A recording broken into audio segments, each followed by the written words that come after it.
spoke to Donald Trump's campaign manager earlier in the program. Now, it's time to hear from the other side.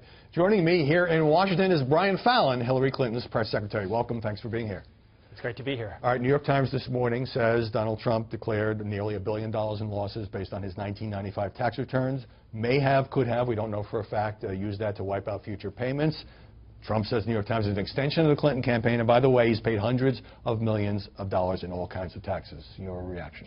Well, I thought that his statement that he gave to the New York Times was what they call in the industry a non-denial denial. Talked about all types of other forms of taxes that he pays, but it didn't deny that he hasn't been paying federal income tax the last few years.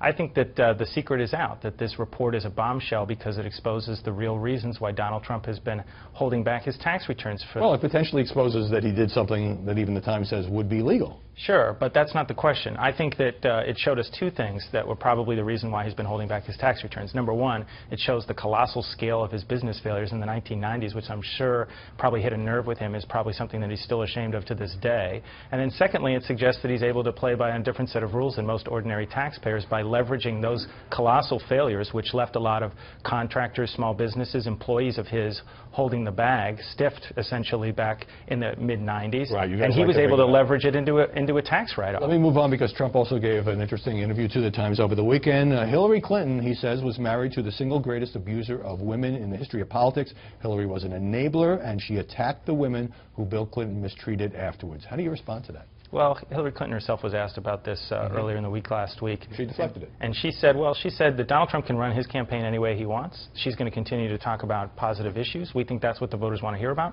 On the very same day that he was doing his 3 a.m. tweet storm going after Alicia Machado and giving this interview to the New York Times, she was giving a speech on national service, issuing a call to millennials to be more involved and summoning the best of their instincts and impulses to give back to their community. So in other words, your campaign has made a decision not to engage when Trump goes into the personal stuff about Bill Clinton's sexual misconduct. We think that the very act of him bringing it up is something that repulses the voters. I think that you've seen any number of Republicans speak out in recent days since the debate, saying he shouldn't go there. Even Newt Gingrich, who is a very close advisor to Donald Trump, has said it's a mistake. Asa Hutchinson, who was one of the House impeachment managers in 1998, has said it would be a mistake. So I don't actually think it's well-considered, thought-through strategy by the Trump campaign. I think it's an impulsive move by the candidate, and it's becoming the candidate's strategy by default. Since you mentioned Alicia Machado, the former Miss Universe, who says that Trump told her to lose weight 20 years ago, and Hillary Clinton raised this at the end of the debate at Hofstra.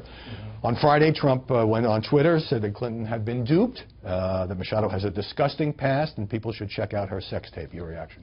Well, look, I think that he is trying to tar this woman. He's digging deep into the gutter in terms of trying to find oppo on her to try to discredit her.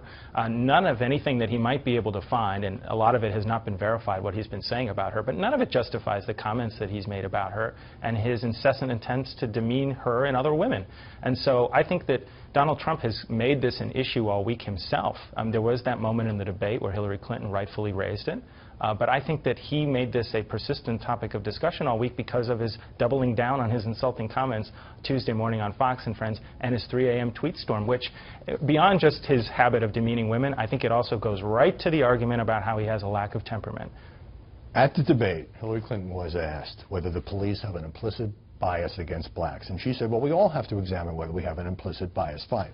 Why didn't she begin her answer by saying, no, most police officers in this country are honest and not bigoted, and they put their lives on the line for us? Well, she says that all the time, Howie. Why didn't she say it in front of 84 million people? She says it all the time. That is her position. She goes out of her way every time she talks about the issues that we face in terms of trying to build better trust between law enforcement and the communities they serve, that the vast majority of law enforcement officers, in addition to putting their lives on the line every day, perform honorably, and they do take into account those sensitive issues that are right now creating a lot of tumult in our communities. We just saw in the response, for instance, in New York City to the Chelsea explosions, how valiant our law enforcement is. But I think that she does think that there's work to be done. She has called for national standards in terms of ensuring that we're not having implicit bias at work in our police. Right, and Hillary Clinton is in Charlotte today, the site of the riot after the shooting of a black man by a black police officer. Right before the debate, your campaign manager, Robbie Mook, said it's unfair to ask for Hillary to play both traffic cop with Trump to make sure his lies are corrected and also to prevent her vision. That's what all candidates have to do in debates. And this has become a major theme for your campaign, that Trump lies a lot. Can you honestly say that his statements aren't constantly challenged by the media?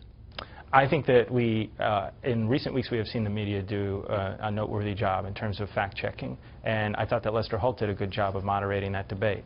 I think he picked his spots. And of course you think he did a good job because he was tougher on Trump. I don't think that that's true. I think Okay. he mostly let the candidates duke it out amongst themselves. There were the format of the debate called for 10-minute exchanges where the candidates could question each other, and I think he let that play out. I think the two moments where he interjected, it was completely appropriate to do so. It was instances where Trump was doubling down on repeated lies that the media does have an obligation to So you call. think the media, who are clearly being prodded by your campaign, are doing a better job of challenging Trump? A few weeks ago, you put out a fundraising letter saying there's media bias against Hillary Clinton. Do you believe that, or do you think it's changed? I think in general we want to see the same standard applied to both candidates and the way that both candidates are covered.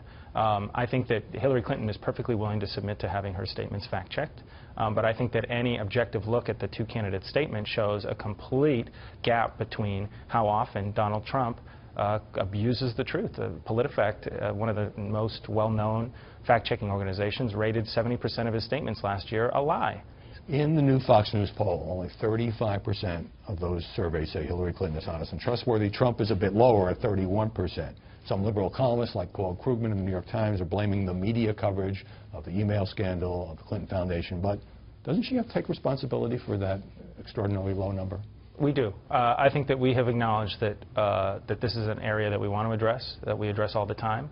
I think that in these speeches that Hillary Clinton's been giving, including on Friday when she was talking about issuing a call to national service, she's been attempting to communicate more directly to the electorate exactly what her motives are, why she's running for president, and how it aligns with the work that she's been doing her whole career. And so I think that we are dealing with that. I do think that there is something of an incessant focus on a polling number that I do not think accurately reflects the voters' mood in terms of how they view these two candidates. Come up in many, many polls. I literally have half a minute. Sure. Was it a mistake to go 9 months without a full-blown press conference? What is it about that format that Hillary Clinton simply detests? Well, just look at the last 3 weeks. I think that we have done availabilities and press conferences on our plane probably 2 or 3 times a week on average since we had the new plane. And I think all the reporters covering us love it. And by contrast, now the shoe's on the other foot. It's an irony now that it's almost been, I think, more than 2 months since Donald Trump has held a press conference. He only gives interviews to certain outlets, and he's not done availabilities where he's answered questions from a range of journalists. You're saying he does a lot on Fox. Well, we'll see if he talks to the press more in this campaign. Brian Fallon, thanks very much for being here.